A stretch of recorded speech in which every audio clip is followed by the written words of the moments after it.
यार इंटरनेट तो पूरी दुनिया यूज करती है और करती है बहुत सारे डेटा को जनरेट। अब यार ऐसे में अगर बात निकल के आ जाए उस डेटा की प्रिजर्वेशन की, तो यार हम में से मेजॉरिटी लोगों ने उसकी प्रिजर्वेशन शायद कभी की ही ना हो। तो यार आज आप वीडियो आखिर तक देखते रहिए। मैं आपसे आज बात करूंगा डिजिटल प्रिजर्वेशन की, और दोस्तों जानेंगे कि आखिर ये इंटरनेट के अंदर किस तरीके से पुराना डेटा भी हमारे सामने इजीली निकल के आ जाता है। नमस्कार दोस्तों, मेरा नाम है यशवंत और आप देख रहे हैं माइक्रोमाइंड। चलिए शुरू करते हैं।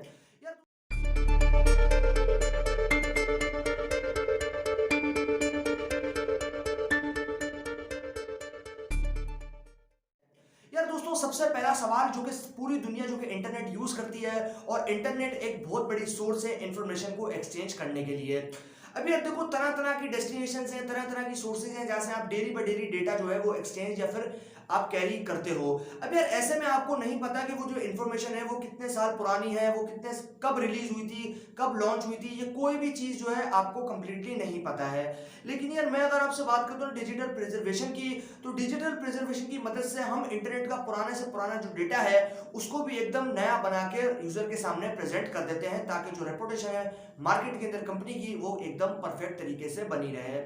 अभी यार देखो, मैं अगर आपसे बात करता हूँ ना इंटरनेट की, तो इंटरनेट क्योंकि ग्लोबली यूज होता है और ग्लोबली जो है इसकी डेटा का जो बेसिकली एक्सचेंज है वो होता है इसके अंदर। मतलब ये है कि एक यूजर से जाता है डेटा दूसरे यूजर के पास में, दूसरे यूजर से जाता है तीसरे यूजर के पास में, और इस तरीके से जो कंप्लीट नेटवर्क है वो इंटरनेट का काम करता है। अब यार देखो, मैं अगर आपसे बात करता हूँ ना डेटा की, तो डेटा बेसिकली आज के टाइम पे इतना इंपॉर्टेंट बन चुका है सारी ऑर्गेनाइजेशंस के लिए, सारी बड़ी बड़ी कंपनीज के लिए। और ये कंपनीज जो है वो एकदम प्रिसाइजली और एकदम एफिशिएंट तरीके से इंटेंटली जो है वो डेटा को यूज करती है, अपनी कंपनी के अंदर इंप्लीमेंट करती है उस आइडियाज को, और बना देती है उसको मार्केट के अंदर सक्सेसफुल। अब यार देखो, बात हो रही थी डिजिटल प्रिजर्वेशन की। अब डिजिटल प्रिजर्वेशन क्या है? अब यार मैं अगर आपसे सवाल करूं कि आपने एक फोटो खींची थी, तो खींची थी 2005 में, अब क्या वो फोटो आपके पास है?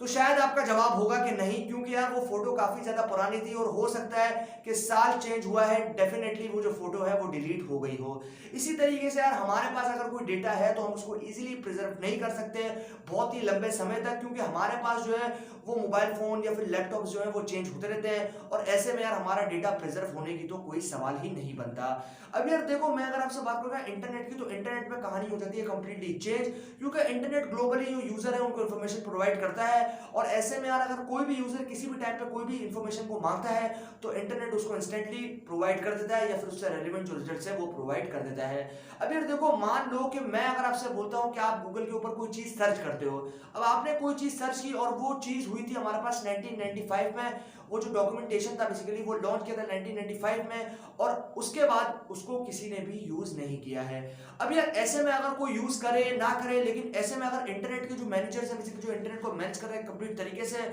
वो जो है वो कंप्लीटली इस चीज का ख्याल रखते हैं कि यार जो डेटा है वो एकदम प्रिजर्व होना चाहिए, और एकदम उसकी जो क्वालिटी है वो एकदम बढ़िया होनी चाहिए, ताकि जो यूजर है उसको किसी तरह का डाउट ना हो कि यार जो इंटरनेट के डेटा है बेसिकली वो सही तरीके से हमारे तक प्रेजेंट नहीं हो पा रहा है। अब यार हो सकता है कि आप अगर कोई चीज सर्च करते हो इंटरनेट के ऊपर, गूगल के ऊपर जाते हो और सर्च करते हो